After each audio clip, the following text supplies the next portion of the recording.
Assalamualaikum warahmatullahi wabarakatuh. Jumpa lagi dengan saya Trisno Kardia, calon guru penggerak angkatan 10 Kabupaten Ogan Komering Ulu dari SMA Negeri 12 Ogan Komering Ulu. Saya hari ini ditemani oleh Ibu Dwi Dania Yudi. Beliau merupakan guru kimia di SMA Negeri 12 Ogan Komering Ulu. Assalamualaikum Ibu Dwi. Bagaimana kabarnya hari ini? Hari ini kita akan melakukan percakapan pra-observasi ya Bu. Sebelum saya mengamati pembelajaran yang dilakukan di kelas ya Bu ya, atau bisa kita katakan seperti itu pembelajaran ya Bu ya. Di sini tujuan dari pembelajaran seperti pembelajaran di kelas yaitu untuk mengamati, mengevaluasi pembelajaran yang dilakukan di kelas ya Bu ya. Tujuan percakapan pra-observasi kita ini adalah untuk supaya ibu lebih siap dan merasa percaya diri saat melakukan proses pembelajaran dalam kelas, yang mana bisa memberikan yang terbaik untuk murid ya Bu ya. Terkait dengan ini Bu, seperti ini ada beberapa pertanyaan yang akan saya sampaikan kepada Ibu, yang mana berkaitan dengan tujuan ya Bu ya. Kira-kira apa tujuan pembelajaran Ibu hari ini? Tujuan pembelajaran ini kan materi tentang pengelolaan tujuan pembelajaran yang akan saya sampaikan hari ini ada dua. Yang pertama menganalisis kemasan atom karbon. Yang kedua, siswa nanti dapat mengelompokkan seluruh karbon berdasarkan jenis zat kandungan. Berarti ada dua tujuan pembelajaran ya Bu ya? Oke. Bagaimana dengan area pengembangannya Bu yang akan Ibu lakukan terkait dengan tujuan pembelajaran dua tadi? Iya. Jadi area pengembangannya untuk tujuan pembelajaran tadi ada dua juga. Ada pengetahuannya yang ingin saya kembangkan, juga keterampilan juga di sini akan saya kembangkan. Oke. Baik, berarti Ibu itu akan mengembangkan pengetahuan siswa dan sekaligus keterampilan siswa ya Bu ya. Oke, terkait dengan itu Bu, saya ingin mendengar bagaimana rancangan pembelajaran yang akan Ibu lakukan terkait strategi pembelajaran, metode, dan model pembelajaran yang akan Ibu lakukan. Jadi di sini model pembelajaran yang akan saya lakukan, yang saya rancang di sini model discovery learning Bu ya, dengan metodenya nanti ada diskusi, tanya jawab, diskusi kelompok seperti itu, serta ada juga penugasan. Oke. Berarti strateginya discovery learning dengan diskusi kelompok dan tanya jawab ya Bu ya. Bagaimana dengan media pembelajarannya Bu? Iya, jadi rencananya hari ini saya ingin menggunakan media pembelajaran Infocus. Nanti saya akan Infocus yang disertai dengan laptop ya Bu. Iya. Kemudian nanti ada buku paket dari perpustakaan sebagai media literasi siswa nanti. Saya rasa itu media yang akan saya gunakan hari ini. Berarti Ibu akan menggunakan teknologi ya Bu ya dalam pembelajaran, kemudian juga melibatkan siswa untuk melakukan literasi ya Bu ya, dengan membagikan buku paket dari perpustakaan. Oke. Nah, kira-kira kapan Ibu kita akan melakukan kegiatan observasi ini? Ya, kegiatan observasinya mungkin hari Rabu tanggal 24 Juli kali ya Bu ya. 24 Juli nanti di jam ketiga dan keempat itu saya di kelas 11 IPA. Oke, baik Bu. Jadi kita akan melakukan observasi di hari Rabu tanggal 24 Juli di kelas 11 IPA di jam ketiga dan keempat ya Bu. Oke, nanti saya akan datang ke kelas Ibu untuk mengamati proses pembelajaran Ibu. Kemudian saya akan mencatat hal-hal apa saja yang akan terjadi saat pembelajaran Ibu nanti. Baik ya Bu ya. Nanti setelah kita melakukan observasi supervisi pembelajaran, nanti kita akan berbincang-bincang lagi Bu di kegiatan pasca observasi ya Bu ya. Nanti bukan hanya kita berdua, ada juga satu orang lagi yang akan mendampingi kita, pengajar praktik dari BGP Sumsel ya Bu ya. Oke. Sebelum saya mengakhiri, saya ingin bertanya kepada Ibu, kira-kira apa hasil yang Ibu peroleh dari percakapan pra-observasi kita hari ini? Saya di sini sangat terima kasih ya Bu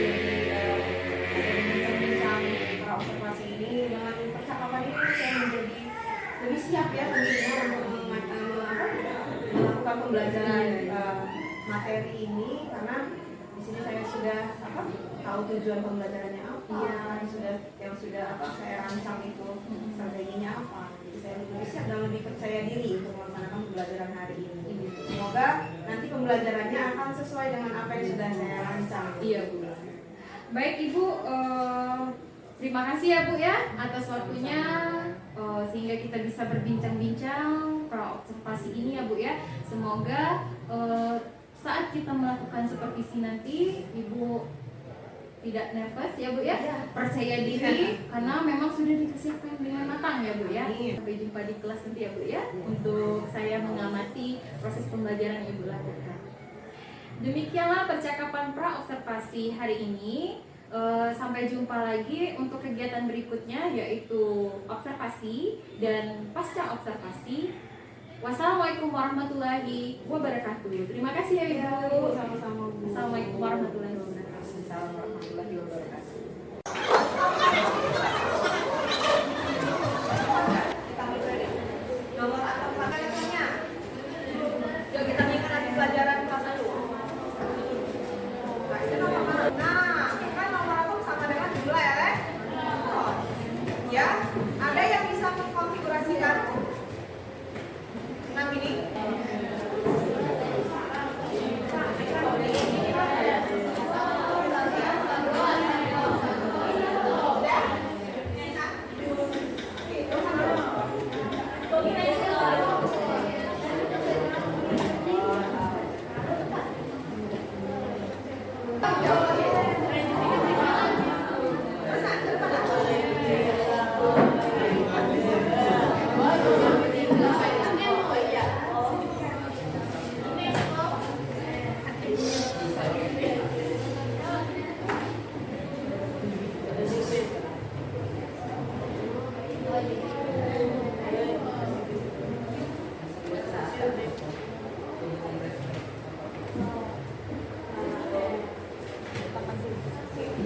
Nah ini ya, di kelas 10. Oke, lagi di kelas 11 ya. Jadi kalau numeratornya 6, berarti jumlah elektronnya 6. Kalau ibu suruh konfigurasikan, maka ini konfigurasinya 1S2, 2S2, 2B, 2. Ini elektronnya kan 2 tambah 2 tambah 2 ya. Kalau konfigurasi kulit, ini kalau satu bagi hitam, yang dua kulit begitu itu, bagi di kulit ada berapa elektron? Yang ada? 4. Kalau ibu tanya elektron valensinya berapa? Berapa? Ada yang tadi? 4. Konfigurasi elektronnya adalah konfigurasi apa? Elektron valensinya adalah 4. Apa elektron valensi? Elektron yang ada di kulit terluar. Inilah elektron valensinya. Ya. Permisi undangannya.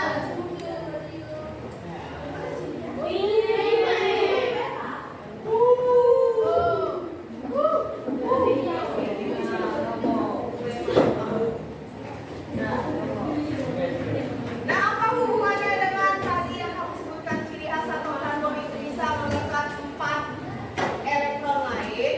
Kalau dia elektron valensinya 4, berarti dia untuk mencapai stabil kurang berapa? Stabil itu berapa? Ikatan elektron. Kalau dia 8 elektron. Kalau dia hanya punya 4, berarti kurang berapa? 4. Makanya dia bisa mengikat 4 elektron yang lain. Atau kalau kita buat struktur Lewis-nya, untuk C akan mempunyai 4 elektron valensi. Nah, ya, makanya dia bisa mengikat 4 yang lainnya untuk dia mencapai stabil. Jadi itu salah satu ciri khas atau kekhasan dari atom karbon. Dia mempunyai 4 elektron valensi sehingga bisa mengikat 4 atom lain atau bisa membentuk 4 ikatan dengan atom yang lain. Oke, silakan boleh dicatat dulu.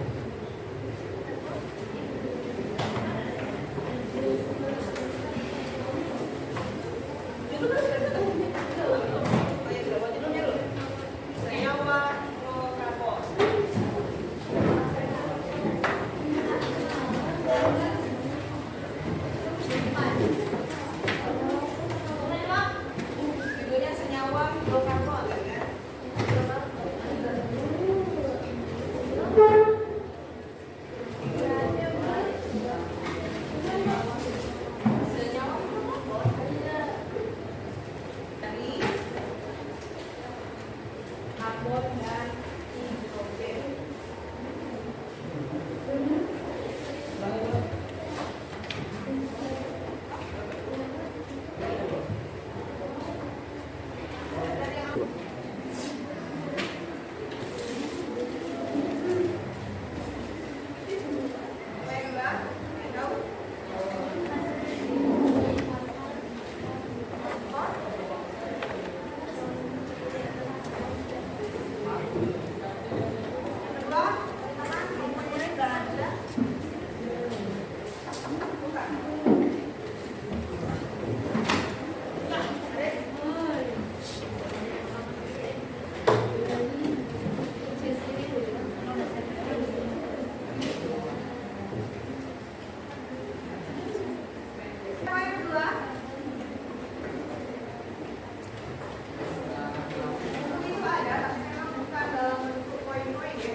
Dia mempunyai 4 referensi, dia bisa membentuk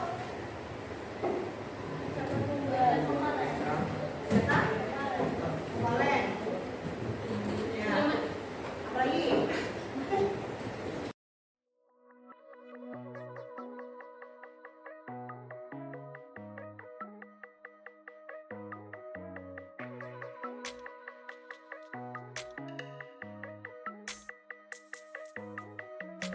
Assalamualaikum warahmatullahi wabarakatuh. Jumpa lagi pada kegiatan Pasca Observasi bersama saya Trisna Ferdia, calon guru penggerak angkatan 10 dari Kabupaten Ogan Komering Ulu, tepatnya di SMA Negeri 12 Kota. Kali ini saya masih bersama Ibu Dwi sebagai guru yang saya observasi pada kegiatan akademik Permisi, kemudian Ibu Andrea Dima Septian sebagai pengajar praktik pada program Guru Penggerak Angkatan 10 Kabupaten Ogan Komering Ulu. Assalamualaikum Ibu Andre, Assalamualaikum Ibu Dwi dan Nia. Apa kabarnya hari ini? Alhamdulillah, semoga kita selalu sehat ya Bu ya. Baik Ibu, di percakapan pasca observasi ini saya akan memberikan pertanyaan-pertanyaan terkait tentang kegiatan supervisi di kelas yang sudah kita lakukan ya Bu ya. Adapun tujuan pasca observasi ini adalah untuk mengevaluasi kegiatan pembelajaran yang sudah kita lakukan di kelas ya Bu ya. Baik Bu, langsung saja ya. Untuk pertanyaan pertama, bagaimana perasaan Ibu terkait kegiatan supervisi di kelas yang sudah kita lakukan? Jadi setelah kemarin Ibu ya, sebenarnya lega dan lega karena observasi kan ada gugup ya Bu, mau diawasi proses pembelajaran.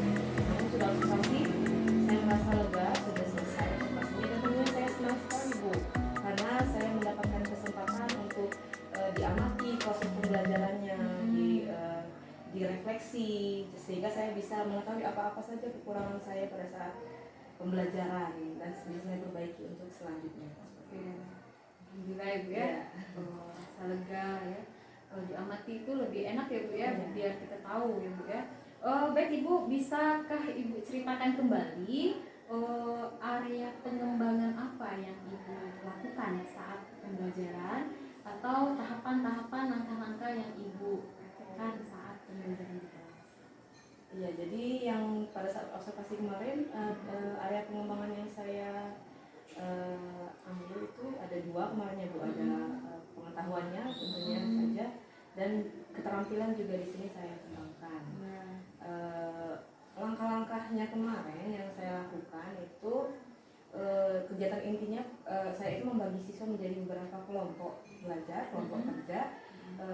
Kemudian saya membagikan bahan ajar ke masing-masing kelompok serta LKPD-nya ke masing-masing kelompok. Saya mengajukan beberapa pertanyaan pemantik untuk memancing diskusi peserta didik dalam kelompoknya masing-masing. Kemudian siswa diminta juga berdiskusi untuk menyelesaikan LKPD. Lalu nanti di akhir kemarin di akhir siswa mempresentasikan hasil diskusi kelompoknya tadi. Baik Ibu, jadi area pengembangan Ibu itu kan keterampilan dan pengetahuan ya Bu Bu ya. Dan saya juga sudah menyaksikan sendiri ya Bu proses pembelajaran Ibu lakukan di kelas.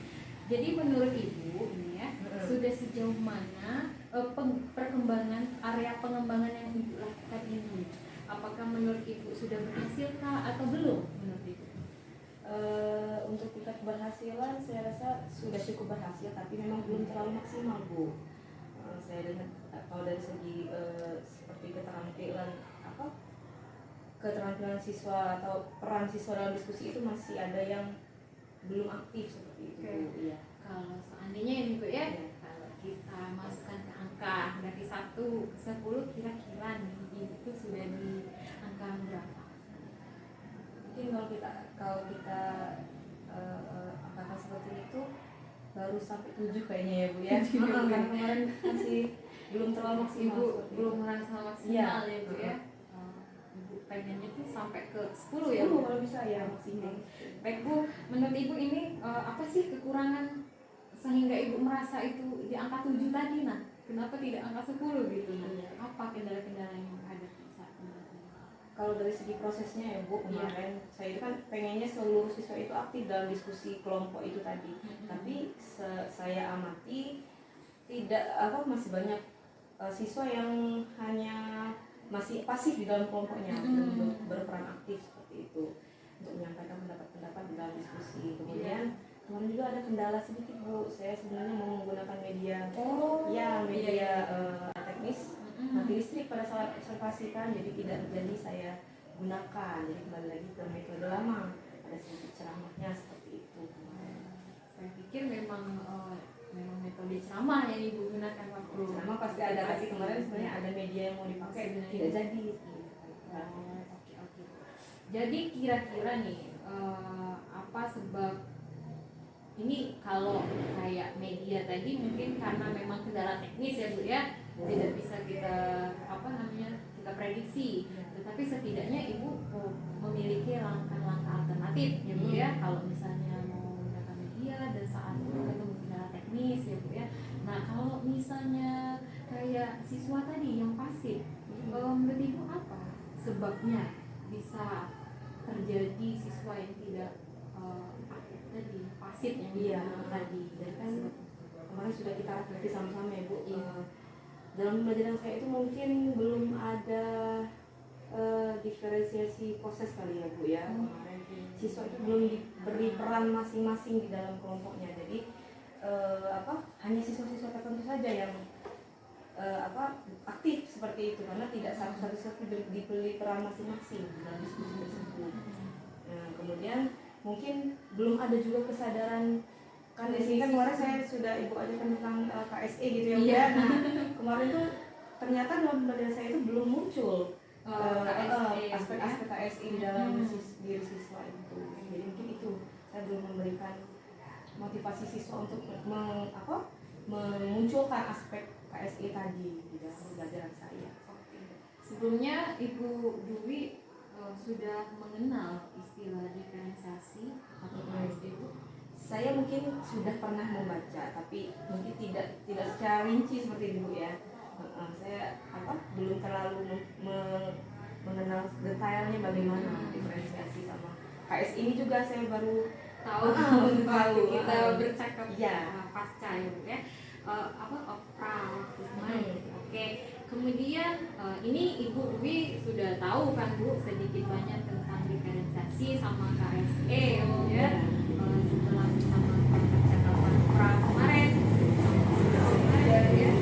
untuk mungkin katakanlah tadi ketujuh kan, berarti mau Ibu lakukan perbaikan ya Bu ya. Nah, apa rencana ke depan? Rencananya ke depan kalau mengenai peran aktif siswa dalam kelompok tadi, mungkin saya di sini akan merancang pembelajaran yang berdiferensiasi tadi ya Bu ya. Dari prosesnya, mungkin dari pembagian kelompoknya pun sudah saya terapkan diferensiasi tadi, misal dari mengenal dulu gaya belajar siswa seperti apa. Jadi dibagi kelompoknya. Kalau di aktivitas saya yang sudah saya perbaiki itu saya membagi kelompok itu tidak asal comot seperti itu. Saya ambil, bahkan saya bagikan angket mengenai gaya belajar siswa. Jadi nanti bahan ajar yang saya berikan kepada masing-masing kelompok itu juga berbeda sesuai dengan gaya belajar yang mereka miliki seperti itu. Kemudian saya juga akan merancang pembelajaran yang lebih memunculkan sosial emosional tadi. Iya. Jadi Bu ya, rencana Ibu itu adalah membuat kelompok atau membagi kelompok sesuai dengan gaya belajar siswa. Di sini berarti Ibu menerapkan diferensiasi proses ya Bu ya. Kemudian kalau saya melihat waktu observasi diferensiasi konten Ibu sudah ada sebenarnya ya, literasi itu cuma belum terlalu menyeluruh ya Bu ya. Oke. Kemudian untuk KSE Bu ya, rencana Ibu mau merancang KSE sangat bagus sebenarnya. Ini kira-kira kapan nih Bu ya akan Ibu laksanakan rencana yang ingin Ibu lakukan? Ini sekarang baru di dalam pikiran Ibu ya Bu ya. Kira-kira kapan akan ya secepatnya ya. Secepatnya mungkin di pembelajaran selanjutnya sudah saya laksanakan ini tadi. Saya sama masukkan KSG tadi di dalam pembelajaran. Iya, berarti intinya diferensiasi dan KSE ya. Oke, baik Ibu, terima kasih banyak atas jawaban-jawaban yang Ibu berikan dan semoga apa yang direncanakan bisa terrealisasi dengan baik dan secepatnya ya Bu ya. Semoga apa yang Ibu lakukan berdampak pada murid dan menjadi ladang pahala untuk Ibu ya Bu ya. Oke, selanjutnya kita akan berikan kesempatan kepada Ibu Andre untuk memberikan umpan balik atau tanggapan-tanggapan terkait jalannya kegiatan pasca observasi dan kegiatan observasi di kelas. Terima kasih Bu Sris, Ibu Trisna selaku CGP dan Ibu Dwi selaku rekan sejawat. Setelah saya melihat hasil observasi tadi, maka aku CGP sudah mampu menggali apa potensi yang ada dalam diri Ibu Dwi tanpa harus menggurui sewaktu coachingnya seperti itu.